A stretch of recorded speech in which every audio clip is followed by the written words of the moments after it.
ರಜತಣ್ಣ ಮಾತಾಡಲ್ಲ ಹನುಮಂತ ಅಂದೆ ಅಣ್ಣ ಬೆಳಕ್ ಮಾತಾಡಿ ತೋರಿಸ್ತೀನಿ. ಅದ್ ನನಗೆ ಇಷ್ಟ ಆಗ್ತಾ ಇಲ್ಲ. ಅವ್ನಿಗೆ ಇಷ್ಟ ಆಗಕ್ ಬಂದಿಲ್ಲ, ಇಲ್ಲೇ ಜನಕ್ಕೆ ಇಷ್ಟ ಆಗಕ್ ಬಂದಿನಿ. ನನಗ್ ಬಂದ್ ಹೇಳ್ತಾವ ಗುಗ್ಗು ನನ್ ಮಗ. ನಿಮ್ಮ ಲೆವೆಲ್ ಏನು ಅಂತ ನಂಗೆ ಗೊತ್ತಾಗಿದೆ. ನನ್ನ ಹತ್ರ ಇವ್ ಆಟಗಳೆಲ್ಲ ಆಡ್ಬೇಡ. ನಾನು ಆಟ ಆಡಕ್ಕೆ ಬಂದಿದ್ದೀರಿ ಪಾಪು ಅಂಕಲ್. ಪಾಪು. ಹಾಯ್ ಹಲೋ ನಮಸ್ಕಾರ. ಸ್ಮಾರ್ಟ್ ಸ್ಕ್ರೀನ್ ಯೂಟ್ಯೂಬ್ ಚಾನೆಲ್ಗೆ ಸ್ವಾಗತ. ನಾನು ಶ್ವೇತಾ ಕಲಕಣಿ.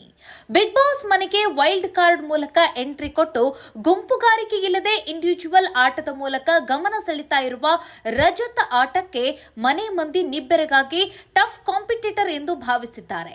ಆದರೆ ಹನುಧನು ಮಾತ್ರ ಯಾರೇ ಬಂದ್ರು ಯಾರೇ ಹೋದ್ರು ನಮ್ಮ ಆಟ ನಾವೇ ಆಡೋಣ ಅಂತ ರಜತ್ ಮುಂದೆ ತೊಡೆ ತಟ್ಟಿ ನಿಂತಿದ್ದಾರೆ.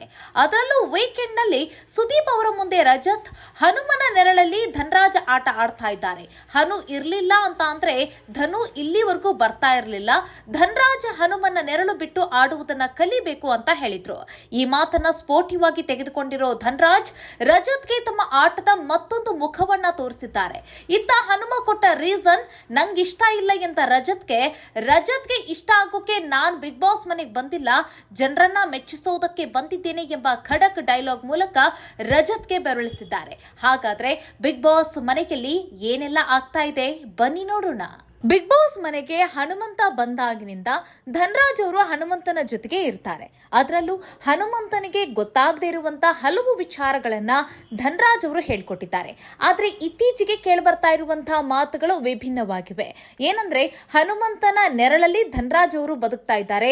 ಹನುಮಂತ ಇರ್ಲಿಲ್ಲ ಅಂತಂದಿದ್ರೆ ಧನರಾಜ್ ಅವರು ಇಲ್ಲಿವರೆಗೂ ಬರ್ತಾ ಇರಲಿಲ್ಲ ಎನ್ನುವಂತ ಈ ಮಾತು ಇಲ್ಲಿ ಅಕ್ಷರಶಃ ಧನರಾಜ್ ಅವರಿಗೆ ನೋವುಂಟು ಮಾಡಿದೆ.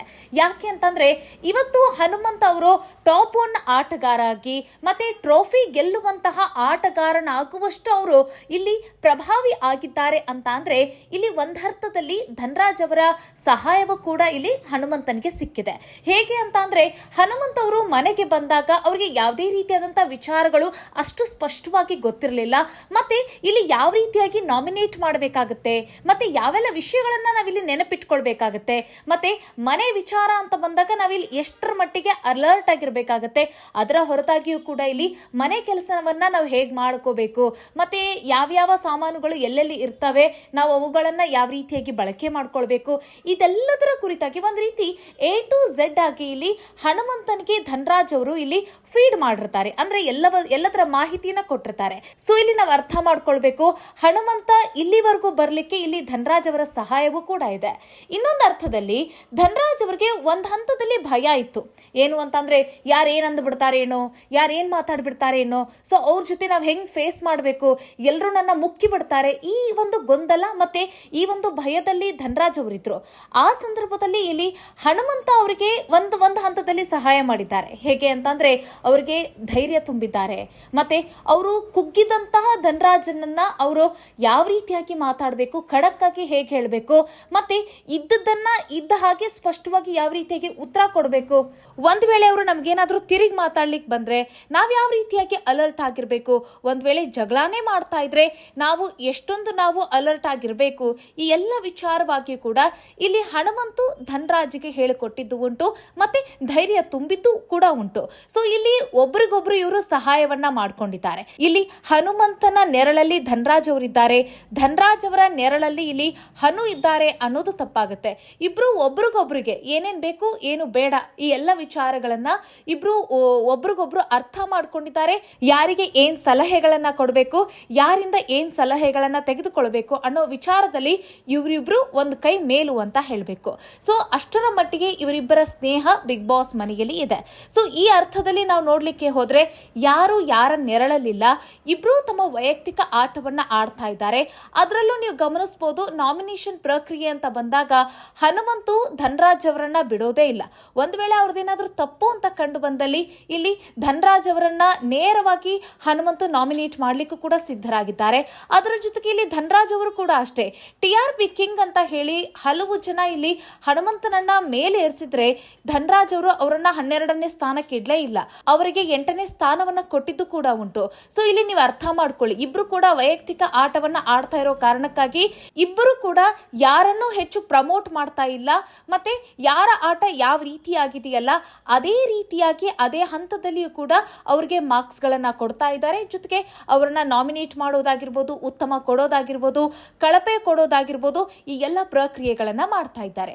ಸೊ ಇಲ್ಲಿ ರಜತ್ ಅವರು ಕೊಟ್ಟಿರುವಂತ ಈ ಸ್ಟೇಟ್ಮೆಂಟ್ ತಪ್ಪಾಗಿದೆ ಅನ್ನೋದನ್ನ ಇಲ್ಲಿ ಧನರಾಜ್ ಅವರು ಈಗ ರಜತ್ಗೆ ಅವ್ರಿಗೆ ಮನ ಮುಟ್ಟು ಹಾಗೆ ಅರ್ಥ ಮಾಡಿಸ್ಬೇಕಲ್ಲ. ಸೊ ಹೀಗಾಗಿ ಇವತ್ತಿನ ಪ್ರೋಮೋವನ್ನ ನೀವು ಗಮನಿಸಿರ್ತೀರಾ. ಹನುಮಂತ್ ಅವರ ನೆರಳಲ್ಲಿ ಧನರಾಜ್ ಅವರು ಬದುಕ್ತಾ ಇದ್ದಾರೆ ಎಂಬಂತ ಸ್ಟೇಟ್ಮೆಂಟ್ ನ ಅವರು ಅರ್ಥ ಮಾಡ್ಕೊಳ್ಬೇಕು.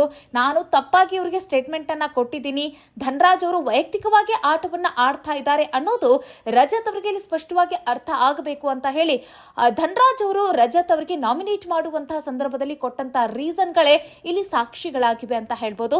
ಅದರ ಜೊತೆಗೆ ಅವರು ಒಂದು ಸ್ಟೈಲ್ ಆಗಿ ರಜತ್ ಅವರಿಗೆ ಒಂದು ಕೌಂಟರ್ ಅಟ್ಯಾಕ್ ಅನ್ನ ಮಾಡ್ತಾರೆ.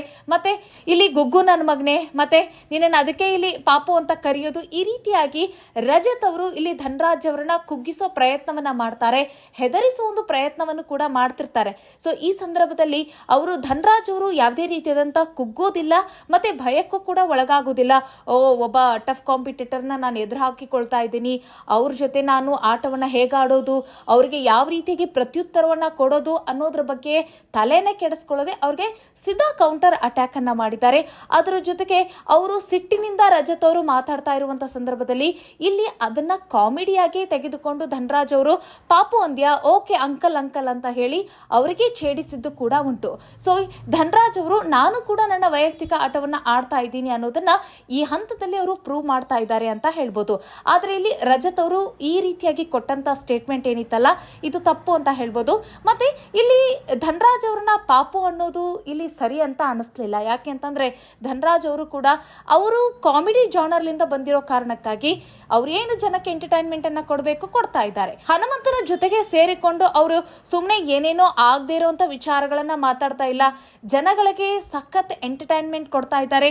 ಅವರಿಬ್ಬರ ಕಾಂಬಿನೇಷನ್ ವರ್ಕೌಟ್ ಆಗ್ತಾ ಇದೆ, ಬಿಗ್ ಬಾಸ್ ಮನೆಯಲ್ಲಿ ಹೆಚ್ಚು ಗಮನ ಸೆಳೀತಾ ಇದೆ ಅಂತಂದ್ರೆ.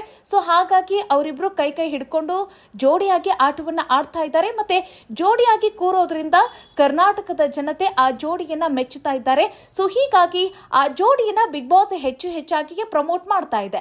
ಸೊ ಹೀಗಾಗಿಯೇ ತಮ್ಮನ್ನ ಬಿಗ್ ಬಾಸ್ ಪ್ರಮೋಟ್ ಮಾಡ್ಬೇಕನ್ನೋ ಕಾರಣಕ್ಕಾಗಿ ರಜತ್, ಧನರಾಜ್ ಮತ್ತೆ ಹನುಮಂತನನ್ನ ಅಗಲಿಸೋ ಪ್ರಯತ್ನವನ್ನ ಮಾಡಿದ್ರ, ಈ ರೀತಿಯಾಗಿ ಅವರು ತಮ್ಮ ವೈಯಕ್ತಿಕ ಆಟವನ್ನ ಆಡಬೇಕು ಅನ್ನೋ ಸ್ಟೇಟ್ಮೆಂಟ್ ಅನ್ನ ಕೊಟ್ಟಿದ್ದು. ಯಾವ ಕಾರಣಕ್ಕಾಗಿ ಇವರು ಈ ರೀತಿಯಾದಂತಹ ಸ್ಟೇಟ್ಮೆಂಟ್ ನ ಪಾಸ್ ಮಾಡಿದ್ರು ಗೊತ್ತಾಗ್ಲಿಲ್ಲ. ಒಂದರ್ಥದಲ್ಲಿ ಹೇಳಬೇಕು, ಧನರಾಜ್ ಮತ್ತೆ ಹನುಮಂತು ಸೂಪರ್ ಆಗಿ ತಮ್ಮ ಆಟವನ್ನ ಆಡ್ತಾ ಇದ್ದಾರೆ ಅಂತ ಹೇಳ್ಬೋದು. ಇನ್ನೇನು ಕಪ್ ಗೆಲ್ಲೋಕೆ ಫಿನಾಲೆ ಇನ್ನೇನು ತುಂಬಾ ದಿನಗಳು ಬಾಕಿ ಇಲ್ಲ, ತುಂಬಾ ಕಡಿಮೆ ದಿನಗಳು ಇರುವಂತಹ ಕಾರಣಕ್ಕಾಗಿ ಇಲ್ಲಿ ಬಿಗ್ ಬಾಸ್ ನ ಆಟಗಳು ಕೂಡ ತುಂಬಾ ಟ್ವಿಸ್ಟ್ ಗಳಿಂದ ಕೂಡಿರುತ್ತೆ ಅಂತ ಹೇಳ್ಬೋದು. ಈ ಸಂದರ್ಭಗಳಲ್ಲಿ ಹನುಮಂತ ಆಗಿರ್ಬೋದು, ಧನರಾಜ್ ಆಗಿರ್ಬೋದು, ಯಾರಿಗೂ ಯಾವುದೇ ಕಾರಣಕ್ಕೂ ಕುಗ್ಗದೆ ಅವರು ಎಷ್ಟು ಚಂದ ಆಟ ಆಡ್ತಾರೆ. ಇಷ್ಟು ದಿನಗಳ ಕಾಲ ಎಂಟರ್ಟೈನ್ಮೆಂಟ್ ಕೊಟ್ಟಷ್ಟು ಇನ್ನು ಮುಂದೆ ಯಾವ ಹಂತದಲ್ಲಿ ಯಾವ ರೀತಿಯಾಗಿ ಅವರು ಎಂಟರ್ಟೈನ್ಮೆಂಟ್ ಕೊಡ್ತಾರೆ ಜನಗಳಿಗೆ ಅನ್ನೋದನ್ನ ಕೂಡ ನೋಡಬೇಕು. ಮತ್ತೆ ಈ ಜೋಡಿಯನ್ನ ಇಷ್ಟು ದಿನಗಳ ಕಾಲ ಪ್ರೀತಿಸಿದಂತ ಜನ ಮುಂದೆಯೂ ಕೂಡ ಹೇಗೆ ಪ್ರೀತಿಸ್ತಾರ ಅನ್ನೋದನ್ನ ಕೂಡ ನಾವು ಕಾದ್ ನೋಡೋಣ. ಮತ್ತೆ ಈಗ ಸ್ಪರ್ಧಿಗಳು ಕಡಿಮೆ ಆಗ್ತಾ ಇರುವಂತ ಕಾರಣಕ್ಕಾಗಿ ಇವರಿಬ್ಬರು ಇಷ್ಟು ದಿನಗಳ ಕಾಲ ಜೋಡಿಯಾಗಿ ಆಟ ಆಡ್ಕೊಂಡು ಬಂದಿದ್ದಾರೆ.